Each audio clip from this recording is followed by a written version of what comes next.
మన భారతదేశంలో ఎన్నో శివక్షేత్రాలు ఉన్నాయి, జ్యోతిర్లింగాలు ఉన్నాయి. కానీ ఒక ప్రదేశం మాత్రం చాలా వింతగా ఉంటుంది. అక్కడికి వెళ్ళిన వాళ్ళు తిరిగి వచ్చాక ఒకే మాట చెబుతారు, అక్కడ ఏదో ఉంది, మాటల్లో చెప్పలేని శక్తి అని. అది కేవలం భక్తి వల్ల అనిపించేదా, లేక నిజంగా అక్కడ ఏదైనా శక్తి ఉందా? ఆ ప్రదేశమే అరుణాచలం. కానీ అసలు ప్రశ్న ఇక్కడ మొదలవుతుంది. ఈ కొండ నిజంగా ఒక కొండేనా, లేక శివుడా? ఎందుకు గిరి ప్రదక్షిణ ఒక్కటి 1000 యుగాలకు సమానమంటారు? ఎందుకు అక్కడికి వెళ్ళిన వాళ్ళ జీవితం మారిపోతుంది? పార్వతీదేవి ఎందుకు ఈ ఒక్క ప్రదేశానికే వచ్చి తపస్సు చేసింది? ఈ ప్రశ్నలకు సమాధానం తెలుసుకుంటే మీరు ఇప్పటి వరకు విన్న అరుణాచలం కథ అంతా చిన్నదిగా అనిపిస్తుంది. ఎందుకంటే అసలు కథ ఇప్పుడే మొదలవుతుంది. ముందుగా ఈ అరుణాచలం ఎలా ఏర్పడిందో ఒక్కసారి గుర్తు చేసుకుందాం. సృష్టి ప్రారంభంలో బ్రహ్మదేవుడు, మహావిష్ణువు ఇద్దరి మధ్య ఎవరు గొప్ప అనే వాదన మొదలయ్యింది. నేను సృష్టిని సృష్టించాను కాబట్టి నేనే గొప్ప అని బ్రహ్మ చెప్పగా, ఆ సృష్టిని నడిపేది నేనే కాబట్టి నేనే గొప్పవాడిని అని విష్ణు చెబుతారు. ఇలా మొదలైన ఆ వాదన క్రమంగా పెద్ద గొడవగా మారింది. సృష్టిని సృష్టించేవాడు, సృష్టిని నడిపించేవాడు ఇద్దరు తమ పనులు వదిలేసి వాదనలో పడడంతో దేవతలందరూ ఆందోళన చెందారు. అప్పుడు వారి ఇద్దరి మధ్యలో ఒక్కసారిగా ఒక అనంతమైన అగ్ని స్తంభం ప్రత్యక్షమయ్యింది. ఆ అగ్ని స్తంభానికి ఆది అంతం ఎక్కడ ఉందో ఎవరు కనుక్కోగలిగితే వాళ్ళే గొప్పవారని ఆకాశవాణి వినిపించింది. వెంటనే విష్ణువు వరాహ రూపంలోకి మారి ఆ అగ్ని స్తంభం కిందకి వెతకడానికి వెళ్తాడు. బ్రహ్మదేవుడు హంస రూపంలో పైకి ఎగిరి ఆది వెతకడం ప్రారంభించాడు. ఎంతకాలం వెతికినా అగ్ని స్తంభానికి ఆది అంతం ఎవ్వరికీ కనిపించలేదు. చివరికి విష్ణువు నిజాన్ని ఒప్పుకొని తిరిగి వచ్చారు. కానీ బ్రహ్మ ఒక కేతకీ పుష్పాన్ని సాక్షిగా పెట్టి తాను ఆది చూసి వచ్చానని అబద్ధం చెప్పాడు. అది తెలుసుకున్న శివుడు అగ్ని స్తంభం నుంచి ప్రత్యక్షమై బ్రహ్మకు శాపమిచ్చారు. భూమిపై నీకు పూజలు ఉండవు అని చెబుతారు. అలాగే ఆ అబద్ధానికి సాక్ష్యంగా నిలిచిన కేతకీ పుష్పాన్ని కూడా పూజలో ఉపయోగించరని శాపమిచ్చాడు. తర్వాత దేవతల కోరిక మేరకు ఆ అగ్ని స్తంభాన్ని శాంతపరిచి భూమిపై శాశ్వతంగా ఉండేలా ఒక కొండ రూపంలో స్థిరపడ్డారు. అదే మనం ఇప్పుడు చూస్తున్న అరుణాచలం. అలా శివుడు అగ్ని రూపంలో కొండగా స్థిరపడ్డ తర్వాత ఈ ప్రదేశం సాధారణ స్థలం కాదు అనే విషయం దేవతలకు, మహర్షులకు క్రమంగా అర్థమవుతుంది. కాలం గడుస్తూ ఉండగా ఈ అరుణాచలం చుట్టూ ఒక ప్రత్యేకమైన పవిత్రత ఏర్పడుతుంది. అదే సమయంలో ఒక సంఘటన ఈ ప్రదేశం మహిమను మరింత పెంచింది. ఒకసారి పార్వతీదేవి సరదాగా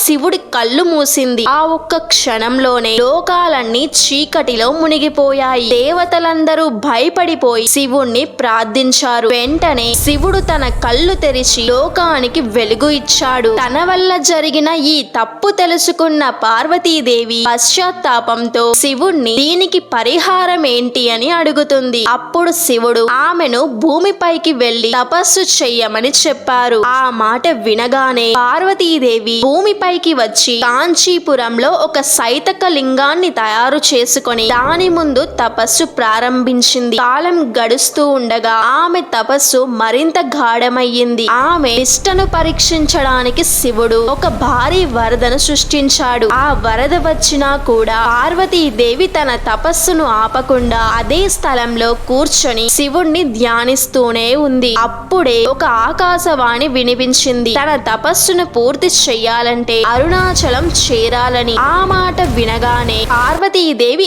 అరుణాచలం వైపు ప్రయాణం మొదలుపెట్టింది. అక్కడికి చేరుకొని గౌతమ మహర్షి ఆశ్రమానికి చేరింది. గౌతమ మహర్షి ఆమెను చూసి ఈ అరుణాచలం మహిమను వివరంగా చెప్పి ఈ కొండ స్వయంగా శివుడు అగ్ని రూపంలో స్థిరపడ్డ ప్రదేశం అని తెలియచేశారు. అది విన్న పార్వతీదేవి ఇదే ప్రదేశంలో తన తపస్సును పూర్తి చెయ్యాలని నిర్ణయించుకుంది. అలా సత్యయుగంలోనే ఈ అరుణాచలం కొండపైనే ఆమె కఠోరంగా తపస్సు ప్రారంభించింది. రోజులు గడిచాయి, సంవత్సరాలు గడిచాయి. కానీ ఆమె తపస్సు మాత్రం ఆగలేదు. ఆమె భక్తి, ఆమె పశ్చాత్తాపం చూసి చివరికి శివుడు ప్రత్యక్షమయ్యారు. ఆమె తపస్సును అంగీకరించి తనలో కలుపుకున్నారు. అలా అక్కడే శివుడు మరియు పార్వతీదేవి కలిసి అర్ధనారీశ్వర రూపంగా వెలిసారు. ఆ సంఘటనతో ఆ సత్యయుగం నుంచే ఈ అరుణాచలం మహిమ మరింత వ్యాపించడం ప్రారంభమయ్యింది. కాలం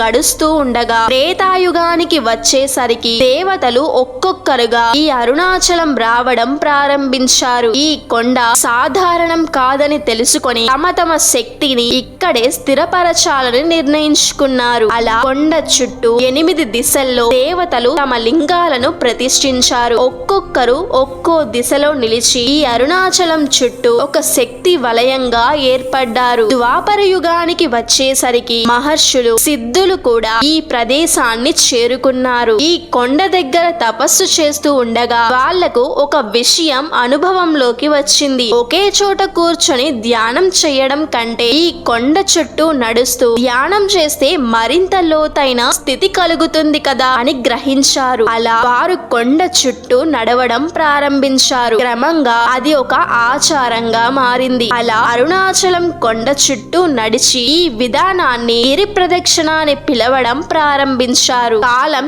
ఇంకా ముందుకు సాగి కలియుగానికి వచ్చేసరికి ఈ ప్రదేశానికి వచ్చిన భక్తులు కూడా ఇదే విధంగా కొండ చుట్టూ నడవడం ప్రారంభించారు. అలా గిరి ప్రదక్షిణ ఈ క్షేత్రంలో ఒక ముఖ్యమైన ఆచారంగా స్థిరపడింది. ఆ తర్వాత ఈ అరుణాచలం వద్ద ఆలయ నిర్మాణం కూడా క్రమంగా ప్రారంభమయ్యింది. పురాణాల్లో చెప్పబడిన ప్రకారం శివుడి ఆజ్ఞతో విశ్వకర్మ ఈ ఆలయ నిర్మాణానికి రూపమిచ్చాడని చెబుతారు. తర్వాత కాలంలో రాజులు ఈ ప్రదేశాన్ని అభివృద్ధి చేయడం ప్రారంభించారు. చోళ మహారాజులు ఈ ఆలయాన్ని నిర్మించి విస్తరించగా వారి తర్వాత వాళ్ళ పిల్లలు విజయనగర రాజులు కూడా ఈ క్షేత్రాన్ని మరింత అభివృద్ధి చేశారు. ఒక్కో రాజు తమ కాలంలో ఈ ఆలయానికి కొత్త నిర్మాణాన్ని జోడిస్తూ దీన్ని ఒక మహా ఆలయంగా మార్చారు. అలా క్రమంగా ఈ అరుణాచలేశ్వర ఆలయం విస్తరించి దక్షిణ భారతదేశంలోనే అత్యంత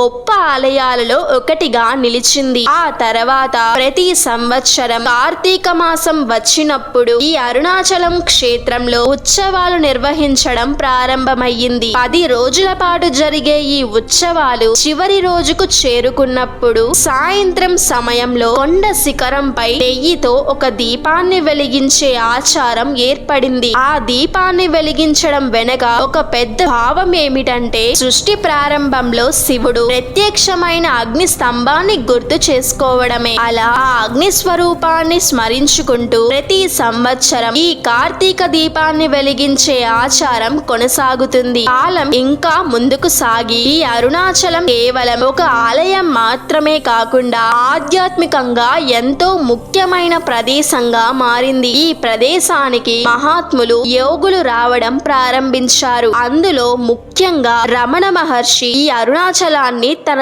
జీవితం మొత్తం అనుభవించిన ప్రదేశంగా భావించాడు. ఇంకా ఒక సంఘటన ఈ ప్రదేశం మహిమ తెలియచేస్తుంది. అరుణగిరినాథర్ అనే ఒక భక్తుడు మొదట భక్తితో జీవించి తర్వాత చెడు మార్గంలో పడిపోయాడు. కానీ ఒక సంఘటన అతని జీవితాన్ని మార్చింది. అతనికి సుబ్రహ్మణ్యేశ్వర స్వామి అనుగ్రహం లభించిన తర్వాత అతను తిరిగి భక్తి మార్గంలోకి వచ్చాడు. ఒకసారి ఒక దివ్య పుష్పాన్ని తీసుకురావాల్సిన సందర్భంలో అతను తన శరీరాన్ని విడిచి ఒక సూక్ష్మ రూపంలోకి వెళ్లి ఆ పుష్పాన్ని తీసుకువచ్చాడని చెబుతారు. కానీ తిరిగి తన శరీరంలోకి చేరలేకపోయాడు. అందుకే అతని ఆత్మ ఇప్పటికీ అరుణాచలం ప్రదేశంలోనే ఉందని నమ్ముతారు. అందుకే ఈ ప్రదేశం గురించి ఒక మాట చెబుతారు. ఇక్కడ చేసే గిరి ప్రదక్షిణ ఎంతో పుణ్యాన్ని ఇస్తుంది. అందుకే ఇక్కడికి వెళ్ళిన వాళ్ళు తిరిగి వచ్చిన తర్వాత ఒకే ఒక్క మాట చెబుతారు, అక్కడ ఏదో తెలియని శక్తి ఉందని. మీరెప్పుడైనా అరుణాచలం వెళ్ళారా? గిరి ప్రదక్షిణ చేశారా? కామెంట్ లో చెప్పండి. ఈ వీడియో మీకు నచ్చినట్లయితే లైక్ చేసి మన ఛానల్ ని సబ్స్క్రైబ్ చేసుకోండి.